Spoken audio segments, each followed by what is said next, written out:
And we need to know, is this the real deal? Is this really happening? Can we depend upon this?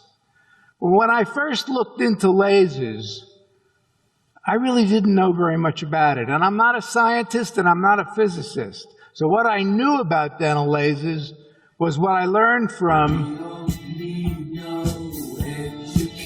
Pink Floyd. We don't need no thought control.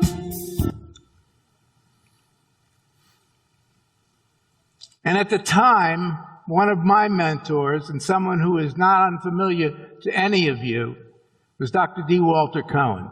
At a time when we were measured by the ability to do periodontal surgery, we had just heard from Saul Schluger about osseous resection, a basic principle. We measured ourselves by how well we could perform surgery. And yet, our mentor was already thinking so far ahead because the future of periodontics was not going to be in takeaway procedures.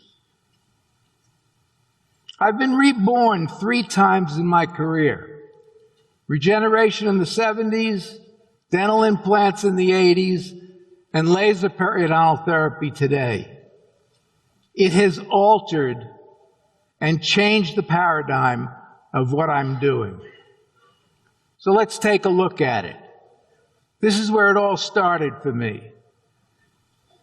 We're dealing with a nearly 10-millimeter pocket on the secretary, a front desk person of a very important referral source. She comes in with a bony defect and not much root. Now, what do we have in our armamentarium surgically to treat this? Anything we did, palatal approach, buccal approach, is likely to end up with a large defect, a black triangle. So in a short time after using the laser, we're able to decrease the pocket depth to about 2 millimeters and in health, and in fact, change the bony contour to a more favorable position. So if that was good, is it reproducible? What do we do in a situation like this? How can we treat this patient without ending up with a defect? Well, the laser allows us to do that. And here we have it 1 year later with bony fill, obvious on the radiograph. Another similar procedure. These are the ones that scare us. These are the ones that are the most difficult to do in a conventional surgical mode. And the laser offers us an alternative to conventional periodontal surgery. Now, you might say that a defect of this size was probably the result of bacterial plaque as a nidus on the calculus. It may have had something to do with a traumatic third molar extraction. But the truth of the matter is we don't have many ways in order to accomplish this in a predictable manner. And is it unique? No, it's not unique, and it can be reproducible. I don't think we have too many ways that we could predictably fill that defect. And here we have a situation in which the calculus bridge is holding in the teeth.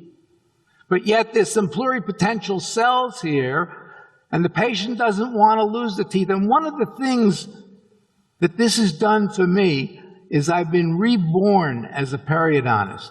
I'm no longer having a practice that is devoted to titanium deficiency disease. I've been able again to meet with people who want to save their teeth and don't want to lose them. If we can do it once, it probably can be done more than once. And you're going to see the material of any number of colleagues who've been able to reproduce this type of material. So what do we do with a situation like this? The only thing that I would know to do would be to remove this tooth, perhaps put an implant in there with a cantilever. It's a very difficult defect to access on a surgical mode, and it's a very amazingly difficult defect to effect a change because there's only really one wall. But over the period of time, you can see what's possible. And if it's been done, it's probably possible. I don't know any other way to be able to achieve a similar result. And even in the presence of iatrogenic dentistry, we know that eventually this has to be replaced. But look at what we're able to achieve in a short time. These are the defects. Is it possible to do in this defect? How are we going to treat this with conventional periodontal surgery without losing the contacts, without losing the soft tissue and having a large black hole?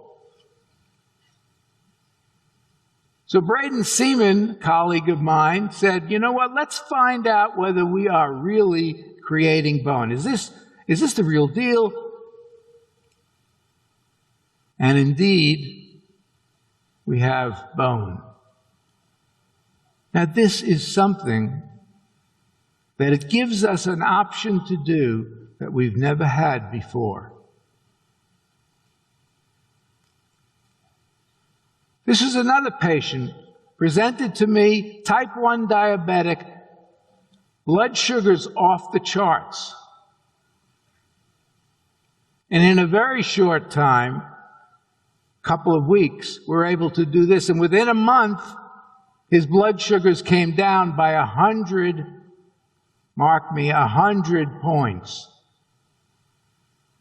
Surely there's lots of defects here. There are things that have to be done restoratively, but I would say that's a pretty dramatic change.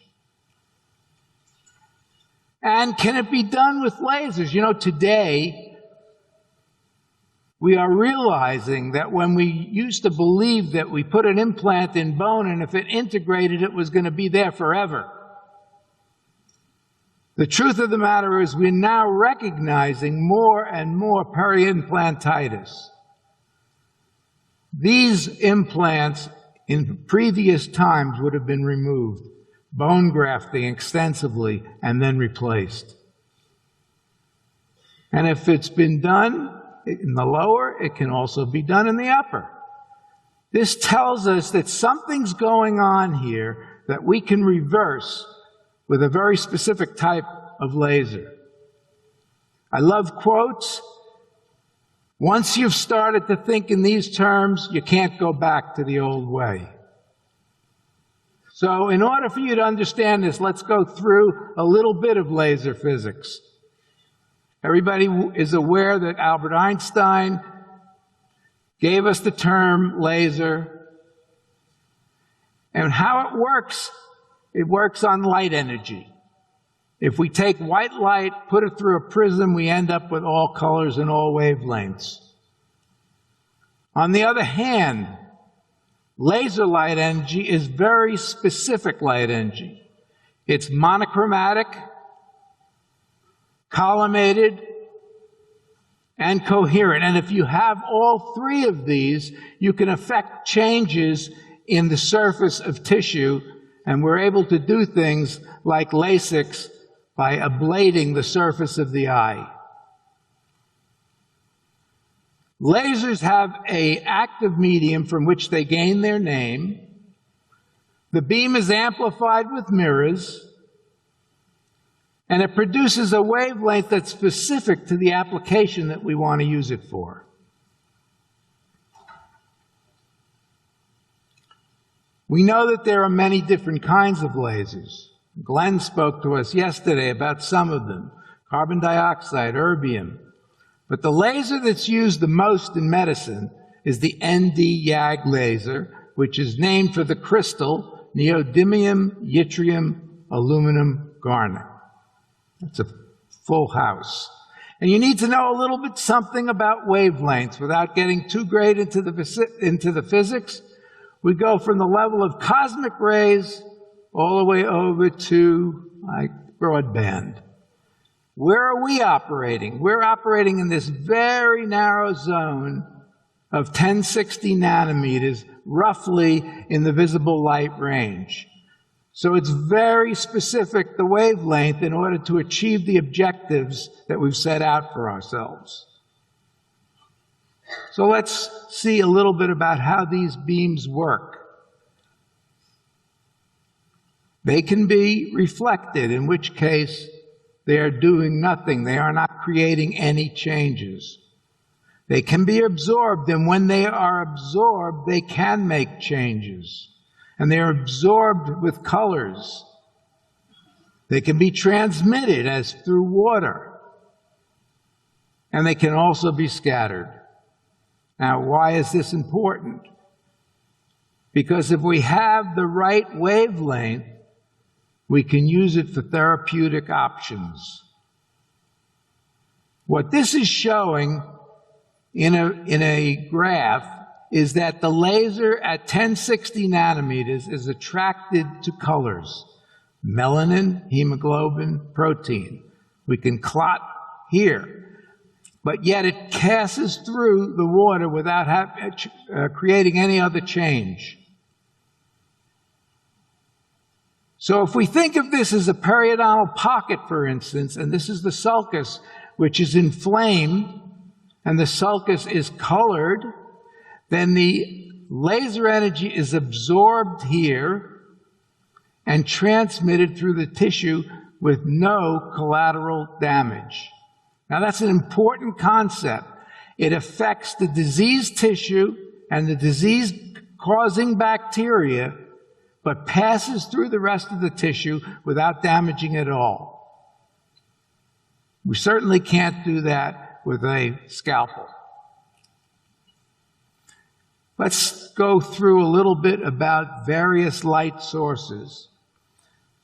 A continuous source is a light bulb that we turn on, and it stays on until it goes off. This is a little bit like a diode laser.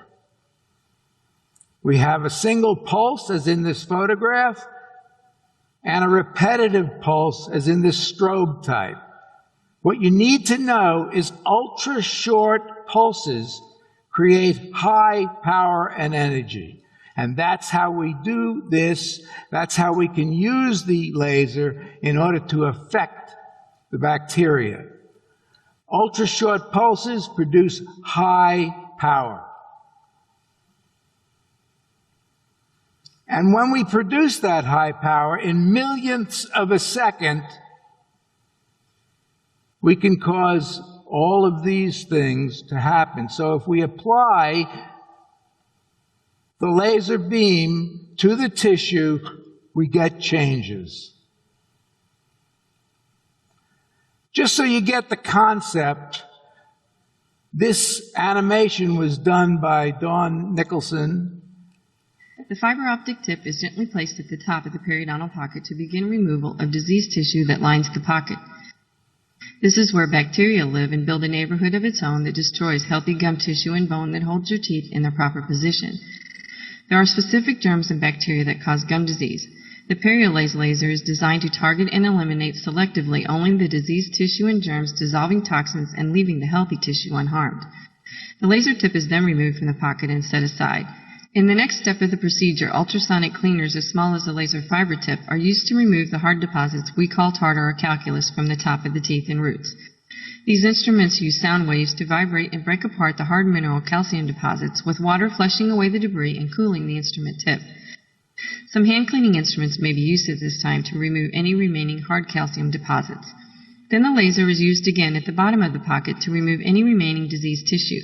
This pass of the laser also sterilizes the tissue and bone and completely eliminates the bad bacteria, germs, and toxins. It also stimulates the formation of a blood clot, which once formed contains fibers that reattach your tissue to the tooth surface and seal out debris and bacteria like stitches would, and creates the right environment to cause the bone and other soft tissues lost from the disease to grow back. So let's see how we can put this to work. Here's something that you very typically see, a periodontal abscess with a good bit of rapid bone loss. And we can probe through the soft tissue to get to it. How do you treat that? Scaling and root planing? Open flap surgery? Osseous surgery? All of which would likely leave a defect.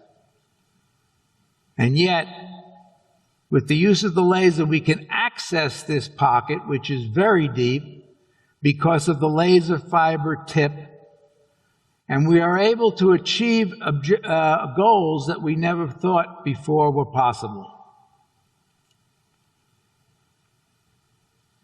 Here's a situation in which we have a very deep pocket, 15 millimeters, involving the trifurcation area with an open contact. What do we have in our armamentarium for treating this predictably? In most of my colleagues' offices today, this would be a tooth for extraction, bone graft, and perhaps a dental implant.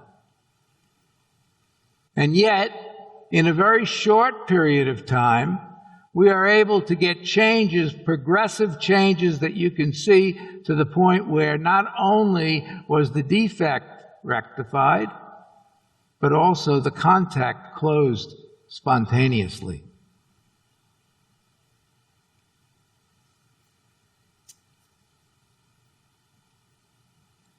There's a lot of controversy. So let's go through what the objectives of conventional periodontal surgery are so that we can compare them. The principal reason for opening a flap is to gain access, for root debridement, and also so that we can alter the bone so that we can get rid of the periodontal pocket. Or we can attempt regenerative procedures with grafting. But the gold standard has always been new attachment. And the gold standard is unpredictable and elusive. And yet, in 1947, Frank Bube at Columbia showed that if he closed the contact and all they had back then was scaling and root planing, and you did it meticulously, you could end up with new attachment. Henry Goldman, in 1949, showed us that it was possible, without any of the fancy technology that we have today, to gain attachment. Is it perfect? No, it's not perfect. Does it keep the tooth in the patient's head? Yes, in those days, with continued treatment ongoing. One of the other principles of conventional treatment, conventional periodontal treatment, is pocket reduction. And what we want to accomplish is the contours, the plaque control, and the aesthetics. Now that's the theory. But really, does it? For the past 50 years at least, we've been measuring periodontal disease on the basis of pockets. We've become outstanding pocketdontists. But the reality is, we are dealing with an infection. We are dealing with an infection by known bacteria that we can identify and we can correct. So the real goal is not to eliminate the pocket, but to eliminate the infection without leaving the patient looking like this, with more sensitivity, more difficult to clean. Certainly pocket elimination is okay. The question is, what does it leave the patient with? So are the objectives of LANAP and the laser-assisted periodontal procedure different from the conventional method? I mean, is there mystical magic in this laser? It's not the laser. It's what the laser does. We're not abandoning, as Tevye would say, we're not abandoning tradition. There's a big controversy, but what is it all about? Well, what are the objectives of LANAP? Laser-assisted new attachment procedure. Cementum-mediated new attachment. In most of our periodontal surgery, we get long junctional epithelium. We rarely get connective tissue fibers into the cementum with a short junctional epithelium. How would you access this defect with conventional means? You'd have to open a very large flap in order to do it. Yet the laser fiber optic tip is about the thickness of 3 human hairs. So we can get it to the depth of the pocket, we can access where the bacterial activity is without damaging the tissue and leaving the patient disfigured. What's the procedure? So if we have a deep pocket, we first use the laser to ablate the tissue up here to give us a troughing effect to allow us access. Then we debride. How do we debride? With the laser again, because it's attracted to the color changes that are consistent with the periodontal disease situation. And there's bactericidal effects. Along the root, at the depth of the pocket, in the bony defect, in the interstices of the irregular root surface. Why does this happen? Because the bacteria attract the laser light energy. The laser light energy is attracted to the bacteria. Why? Because we've been told over and over again that the bacteria that cause periodontal disease are yellow, red, black, and orange. And we use an ultra-high-powered piezo device with several different tips, so we are not throwing away what we've learned to do for years. And we use traditional hand instrumentation. And furthermore, we attempt to modify the bone. And if we can modify the bone, we may create a RAP, a regional acceleratory phenomenon, which is the theory that people are using to explain this at this point. What that does is it releases pluripotential cells that can become osteoblasts, and if they become osteoblasts, they have the possibility to reproduce new bone. Very important for us to be able to get a fibrin clot to protect the area that we're treating. And literally, we are poaching the blood very rapidly. Why? Because the blood in the hemoglobin is red. The the laser fiber optic at a different energy level, 650 microseconds, is able to cause a rapid thermal fibrin clot. What's the importance of this? And now, by the way, one of the most amazing things, this is one of our cases 24 hours after treatment, and you can see the clot up here. These patients do not have a lot of discomfort. In fact, it is rare that any of my patients use anything more than ibuprofen and Advil, Tylenol. Why is this important? Because the fibrin clot is like a membrane. It seals the pocket, it creates a physical barrier, and prevents downgrowth of epithelium. What does that mean to you?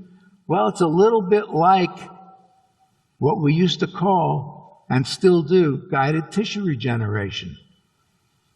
Guided tissue regeneration, but without opening flaps, without membranes. The key here is that it is exactly the opposite of what we've been doing for 100 years.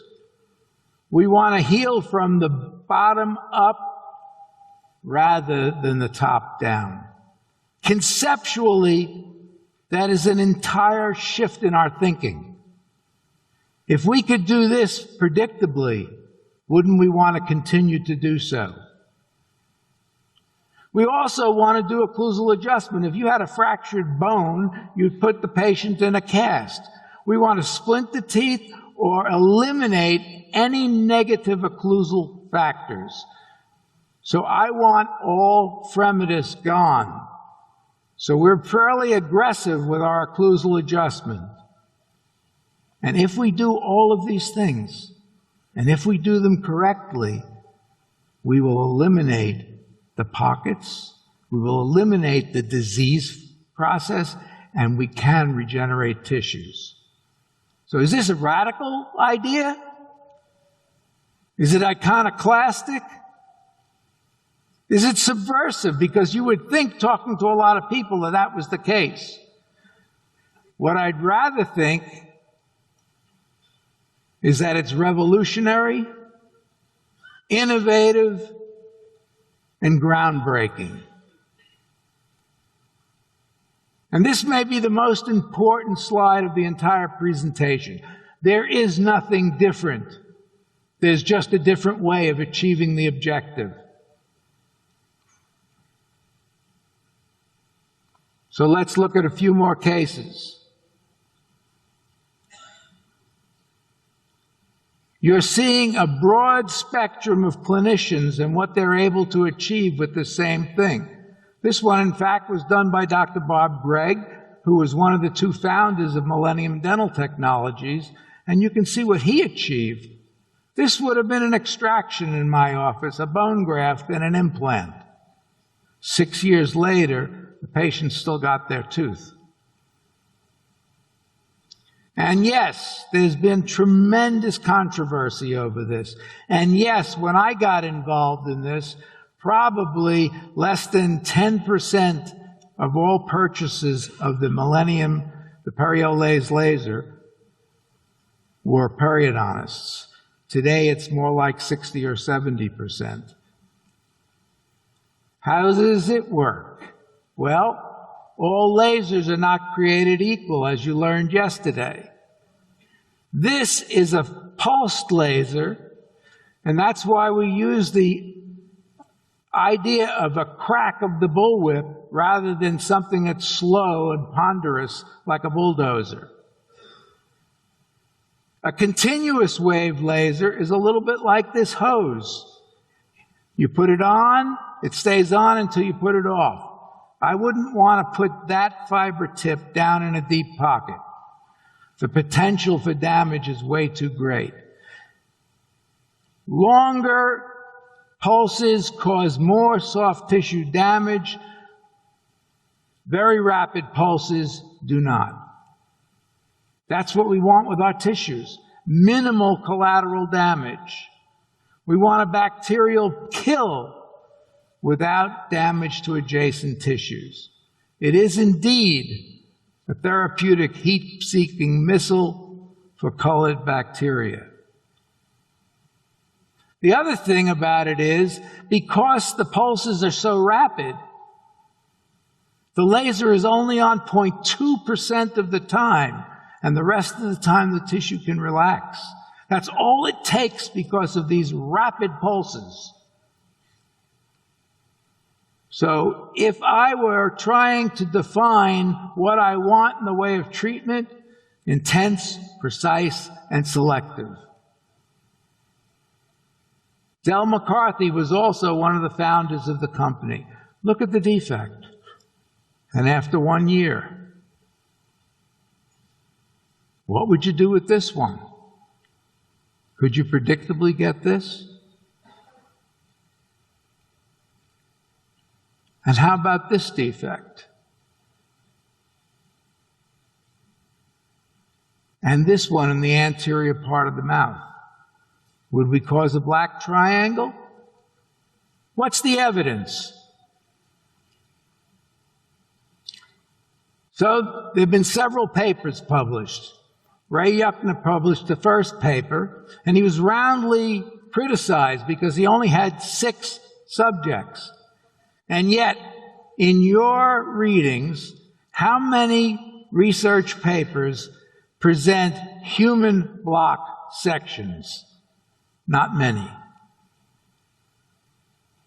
What did they achieve? They got greater probing depth reductions, new cementum and connective tissue, and no evidence of adverse changes. The control teeth, on the other hand, had long junctional epithelium and no regeneration. Here's some of his histology. So in the control group, you can see it was a notch study. You can see that the bone is well above the notch. There's new cementum, there's new periodontal ligament, and a tiny junctional epithelium. And in the control, just the opposite. Here's the notch, the bone is below, there's a long junctional epithelium. And his conclusion was that this works, that you can get periodontal regeneration, which he got in all of his patients. Mark Nevins published in 2012 on this. You'll be hearing from my classmate, his father, who's in the on-deck circle. Amazing study. The other notch calibration.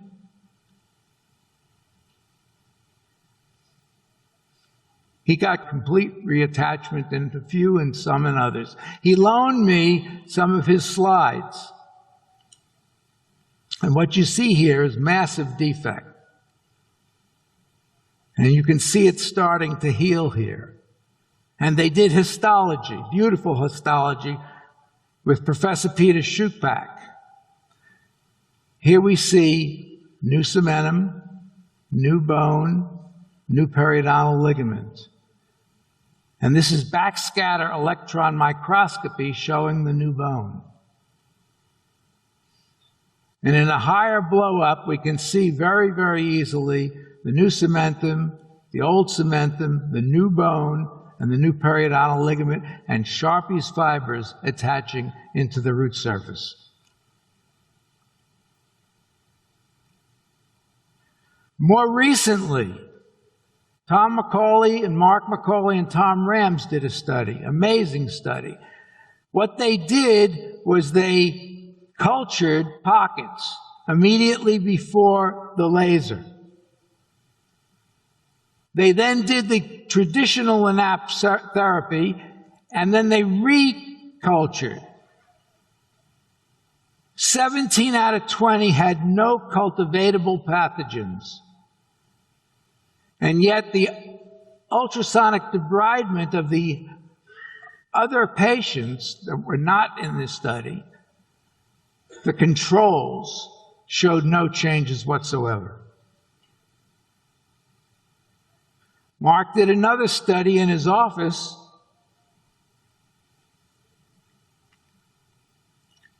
and 73% of the sites had decreased pocket depth.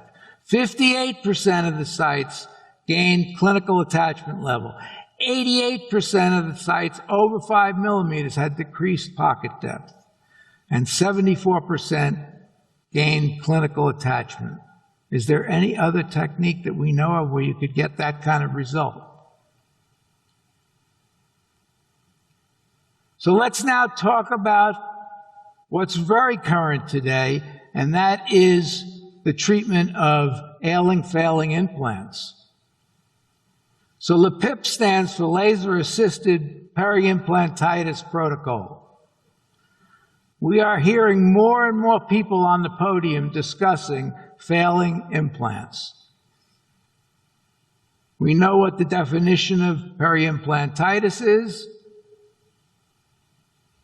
And when we are using the laser on the implants, we're doing it with a third of the amount of energy that we use typically. And we are doing it much more rapidly because of the greater fragility of the tissue and the dissipation of heat.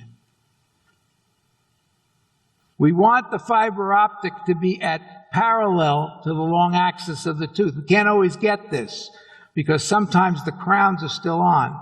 But in the best case scenario, we would remove a crown and we put a healing abutment or a cover screw on. The objectives are the same. The outcomes are the same. So let's take a look at a few. What would you do with this implant? Or this one? Is there anything we could do? Stu Frome and Paul Rosen have a beautiful technique surgically to attempt to do this, but it's a very involved technique. It requires a lot of materials, and they would tell you, and he does in his textbook, that it isn't predictable. We can't always get something like this, but if it's been done, it's probably possible. And this is another example. Here are some by our dear friend Maurice Salama. Look at the change. And this will continue to some extent over time. What would you do in this situation if you had that much bone loss? And this is with all kinds of implants, the old ones, the new ones. Look at the change here. Certainly, we need to get the cement off, which is one of the big causes of bone breakdown around implants. These are pretty dramatic results. This shows a 3-year breakdown process. LePip is done, and within 36 months, all of the bone is regenerated. In this particular case of Neil Lerman's, he was going to take this implant out. The patient begged him to keep it. He bonded it in place. And David Harris did some interesting work with the computer showing from where it was to where it is in terms of the regeneration of bone.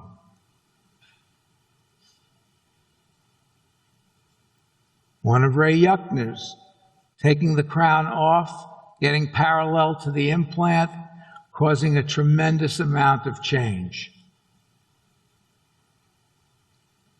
Once again, how do you get that from there to there? And from here to there? This is predictable over time. Do we always get these results? No. We don't always get the results. But even if we can save the implant, we're way ahead of the game.